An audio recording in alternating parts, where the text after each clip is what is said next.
दोस्तों काफ़ी अच्छी खबर है बेल्ट्रॉन कैंडिडेट के लिए। 2025 में देखेंगे जो छात्र जॉब लेना चाहते हैं बेल्ट्रॉन से, उसके लिए काफ़ी अच्छा अपॉर्चुनिटी है। जो एग्ज़ाम कैंसिल किया गया था वो एग्ज़ाम पुनः यहाँ पे देख लेंगे 27 जनवरी 2025 को होने वाली है। और आंसर की फाइनल रिजल्ट और कट ऑफ क्या रहने वाले हैं अब की बार का ऑफिशियल आप लोग आगे देख लेंगे कि कट ऑफ क्या रहने वाले हैं, कितना नंबर लाते हैं तो आप लोग का मतलब मेरिट में नाम आ जाएंगे, और कितना अच्छा नंबर लाते हैं तब पहले ज्वाइनिंग होगा, इसके बारे में भी समझ लेंगे। कहने का मतलब कि आप का हाईएस्ट स्कोर आते हैं और जो भी छात्रों का कम नंबर आते हैं तो ज्वाइनिंग का प्रोसेस क्या रहने वाले हैं, किसको कितना जल्दी ज्वाइनिंग मिल जाएंगे, आगे आप लोग समझ लेंगे। बाकी इस लेटर के बारे में आप लोग समझ गए होंगे। 7-8 अक्टूबर का जो एग्ज़ाम कैंसिल किया गया था वो एग्ज़ाम का डेट आ गया है, ठीक है। देख लेंगे 27 जनवरी 2025, 22 या 23 जनवरी को जो है एडमिट कार्ड जारी कर दिया जाएगा। आप लोग यूज़र आईडी पासवर्ड से ऑफिशियल वेबसाइट से डाउनलोड कर लेंगे। बाकी यहाँ पे काफ़ी सारे छात्र अभी भी कन्फ्यूजन में है कि सभी छात्रों का एग्ज़ाम होगा, तो सभी का नहीं होगा। 7-8 अक्टूबर का जो एग्ज़ाम कैंसिल किया गया था वही एग्ज़ाम पुनः 27 जनवरी 2025 को लिया जाएगा। तो यहाँ तक आप लोग जान गए होंगे। बाकी ये लेटर को मैं अपने टेलीग्राम पर भी डाल दिया है, वहाँ से भी आप लोग जानकारी ले सकते हैं। चलिए हम जो ऑफिशियल कट ऑफ है 2025 का कितना नंबर लाते हैं आप लोग ता ज्वाइनिंग हो जाएंगे, आगे आप लोग समझ लेंगे। यहाँ पे समझ लेंगे ऑफिशियल ये कट ऑफ रहने वाले हैं 2025 का।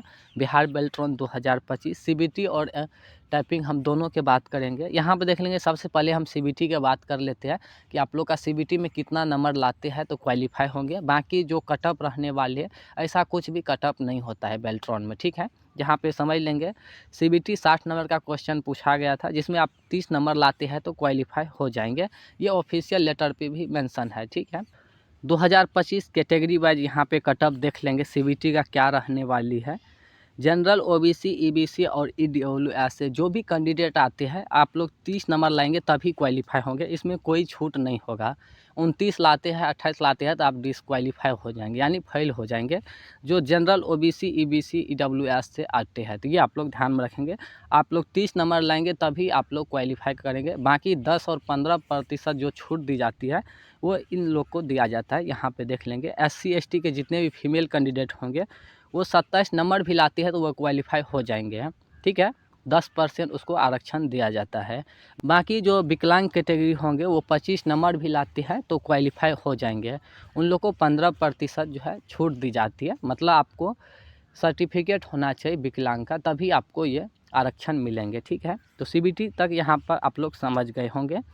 जनरल, ओबीसी, ईबीसी, ईडब्ल्यूएस से जो आते हैं वो 30 नंबर लाएंगे तभी आप क्वालिफाई होंगे। बाकी SC ST फीमेल कैंडिडेट को 27 नंबर भी आते हैं तो क्वालिफाई हो जाएंगे सीबीटी में, ठीक है। और विकलांग जो भी होंगे उसको 25 नंबर आते हैं तो क्वालिफाई हो जाएंगे। बाकी टाइपिंग का क्या मामला है यहाँ पर समझ लेंगे, क्योंकि टाइपिंग काफ़ी सारे स्टूडेंट हिंदी भी चूज किया है और अंग्रेजी भी चूज किया है, और दोनों जो है टाइपिंग सेलेक्ट की है काफ़ी सारे स्टूडेंट। तो यहाँ पर देख लेंगे हिंदी और अंग्रेजी का जो टाइपिंग मांगा जा रहा है 30 और 25 है। अंग्रेजी में 30 का आना चाहिए और हिंदी में 25 का, ये ऑफिशियल लेटर पे मेंशन है। उसमें किसको कितना छूट मिलेंगे यहाँ पे समझ लेंगे category wise. General, OBC, EBC और ईडब्ल्यूएस से जो भी कैंडिडेट आते हैं हिंदी और अंग्रेजी में 25 होना चाहिए, हिंदी में और अंग्रेजी में 30 होना चाहिए, तभी आप लोग क्वालिफाई होंगे। इनको कोई भी तरह का जो है लाभ दे नहीं है और कोई भी छूट नहीं है, ये आप लोग ध्यान में रखेंगे। जो जनरल, ओबीसी, ईबीसी, ईडब्ल्यूएस से आते हैं इसको 25 हिंदी में और अंग्रेजी में 30 लाएंगे तभी आप क्वालिफाई होंगे। बाकी जो 10 और 15% छूट दी जाती है यहाँ पर देख लेंगे SC ST के जितने भी फीमेल कैंडिडेट हैं, अगर आप लोग अंग्रेजी में 27 और हिंदी में 22.5 भी लाते हैं तो आप क्वालिफाई कर जाएंगे, ये आप लोग ध्यान में रखेंगे। और जो विकलांग कैटेगरी से आते हैं अगर आप अंग्रेजी में 25, 25.5 और हिंदी में 21-22 भी लाते हैं तो आप क्वालिफाई कर जाएंगे। मतलब जो छूट दी जाती है वो SC ST और विकलांग कैटेगरी को। बाकी जनरल, ओबीसी, ईबीसी के जो भी कैंडिडेट होंगे उन लोगों को कोई भी छूट दे नहीं होगा। और अब बात रहती है कि जो हिंदी में सिलेक्शन किए होंगे सिर्फ हिंदी और अंग्रेजी में सिर्फ अंग्रेजी, तो उसको क्या होगा।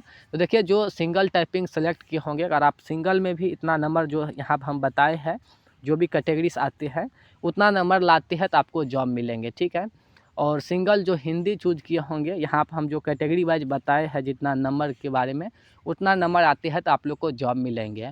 और यहाँ पे बात रहती है कि सबसे पहले किनको जॉब मिलेगा। तो चलिए एक नज़र हम पिछले ईयर्स यानी 2019 के कैंडिडेट के बारे में जानकारी देते हैं कि मतलब पहले किनको जॉब मिलता है। ठीक है, तो चलिए हम ऑफिशियल जो भी रिजल्ट है उस पर हम चर्चा कर लेते हैं 2 मिनट, उसके बाद आपको जानकारी मिल जाएंगे कि जॉब पहले किसको मिलेगा। बाकी यहाँ पे देखेंगे ये 2019 का फाइनल रिजल्ट है, इसके बारे में समझ लेंगे कि जॉब सबसे पहले किसको मिलता है। 2019 के अकॉर्डिंग देखेंगे तो यहाँ पे जो सीबीटी में 25 और 24-23 नंबर भी लाए हैं तो उसको क्वालिफाई किया गया है, जो SC ST से आते हैं। बाकी जनरल जो है उनको तो कोई छूट नहीं है, वही 30 नंबर लाते हैं तो क्वालिफाई होंगे। वो मेंशन जो है 2019 वाले रिजल्ट में भी है, तो यहाँ से भी आप अंदाज़ा लगा सकते हैं कि जनरल EBC OBC का कोई भी छूट नहीं होता है।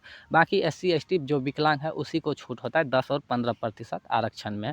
बाकी यहाँ पे देख लेंगे पिछले साल का ये रिजल्ट है 2019 का, रजिस्ट्रेशन नंबर, नेम है, उसके बाद कैटेगरी है, जनरल है, MCQ है, उसके बाद यहाँ देखिए टाइपिंग दिया गया है। टाइपिंग आप पिछले ईयर्स को देखेंगे तो मतलब यहाँ पे देख सकते हैं सबसे नीचे आएंगे तो मतलब 24, 22, 23 जो भी विकलांग कैटेगरी है वो लाए हैं तो उन लोग को पास कर दिया है। तो वही जो है नियम इस बार भी रहने वाली है, ऐसा कुछ नहीं है कि काफ़ी हाई कटअप जाएगा, ऐसा कुछ भी नहीं होने वाली है। ठीक है, तो ये आप लोग ध्यान में रखेंगे।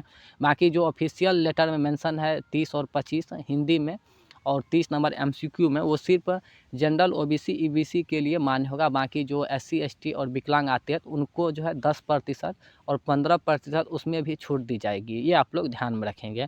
हम बात करते हैं कि अब की बार जो है सबसे पहले जॉब किनको मिलेगा। तो देखिए अब की बार जो है पैनल बनेंगे तो वो हिंदी मेरिट के आधार पर जो है पैनल बनाया जाएगा। ठीक है, तो जैसे मान लीजिए आप हिंदी एवं अंग्रेजी दोनों टाइपिंग सेलेक्ट किए हैं और अंग्रेजी में आप लोग का टाइपिंग है 40, मान लीजिए एक तरह से आप लोग का अंग्रेजी में 40 है और हिंदी में 28 है, 30 है, 32 है, 35 है, 40 है। ठीक है, तो पैनल कैसे बनेगा।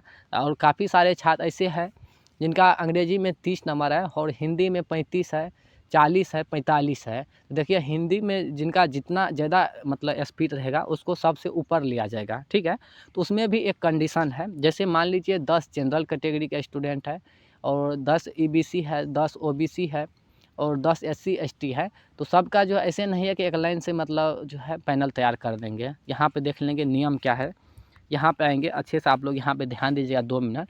जैसे यहाँ पे जनरल से आते हैं जो, तो सबसे पहले एक जनरल को लेंगे, उसके बाद BC1 या BC2 जो भी कैटेगरी आते हैं सबसे पहले उसको लेंगे, फिर OBC को लेंगे, फिर जनरल से आते हैं फिर BC2 को लेंगे, BC1 को लेंगे। मतलब इस तरह से जो है SC ST OBC आगे पीछे ऊपर नीचे ऐसे करके जो है पैनल तैयार करेंगे।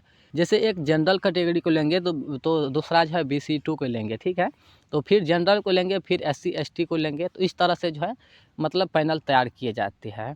कि ऐसा नहीं है कि जो 100 स्टूडेंट है तो सबसे पहले 100 स्टूडेंट जनरल वाले ऊपर रहेंगे, ऐसा नहीं है, आगे पीछे ऐसे जो है पैनल तैयार किया जाएगा। बाकी अब की बार जो हिंदी का टाइपिंग जिसका जितना अच्छा रहने वाले है उसका नाम जो है उतना आगे पैनल में रहेंगे, बाकी और कुछ नहीं है, पूरा आसान तरीके से मतलब पैनल बनने वाले है। बाकी आपको ज़्यादा एडवांस में जाएंगे तो और बोर्डिंग लग जाएंगे। ठीक है, ज़्यादा आपको सोचना नहीं है, इतना समझ लेंगे कि हिंदी में जिनका जितना ज़्यादा स्पीड रहेगा उसका जो है नाम उतना ऊपर रहेगा। बाकी सभी को जॉब मिलेंगे, जो हम कटअप बताए हैं उस कटअप के अकॉर्डिंग आप लोग का अगर मार्क आते हैं तो। ठीक है, और भी कोई जानकारी चाहिए तो कमेंट करके पूछ सकते हैं।